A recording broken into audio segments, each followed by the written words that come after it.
Juda tushunmadim. Menga nima bo'lyapti? Hamma yo'g'im juda boshqacha bo'lib ketyapti-a. Mana yana 3 ta energetik 100 kun davomida har kuni 3 tadan energetik video qo'yib boryapmiz. Bugun 6-kun, xudo xolasa 6-video qo'yiladi. 5 ta video qo'yildi. Birinchi videoni qo'yishni boshlaganimdan beri har kuni ertaga o'lib qolasan, ertaga o'lib qolasan deyotganlar. Xudoga shukr biz yashayapmiz. Sizlar sog' bo'linglar. Hozir qandaydir nimagadir zamon o'zgarib ketdi. Men qo'shiq eshitsam YouTube'dan eshitaman-da, YouTube'dan noqulay bo'ladi, chuntakka solishga qiyin, iloji yo'q. Ko'tarillar, tepkisi boshqa qo'shiq qo'yib ketadi, deganda Telegramda bitta Shazamchi bot degan bot bor ekan. Shu narsani topib oldim. Bu qo'shiq muzikani shunday keltirib, shunday poyez beradigan bo'lsa, momentga beradi. Sifati ham YouTube'dan ancha yaxshi ekan.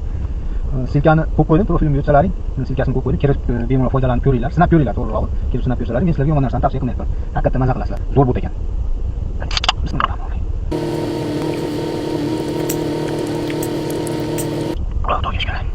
Bittasi pishdi. Kelasiga moshinasi udari. Bismillahirrohmanirrohim.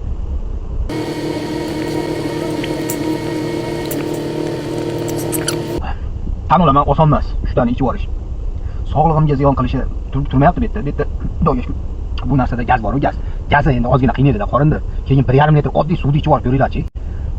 Oddiy suvni ichib olish qanaqa qiyin bu endi 1,5 litr gazli bo'lib ham energetikni ichib olyapman men. Aytib oson bo'lyapti ichish. Xudoga shukr. Ikkinchisi ham o'ldi. Xudoga shukr. Menga lekin rostdan yoqyapti. Rostdan yoqyapti. Erinmasdan botni ham bir kirib sinab ko'ringlar. Agar yoqsa, kommentariyaga yoqdi, yaxshi bot ekan deb ketsalaring xursand bo'laman to'g'risi.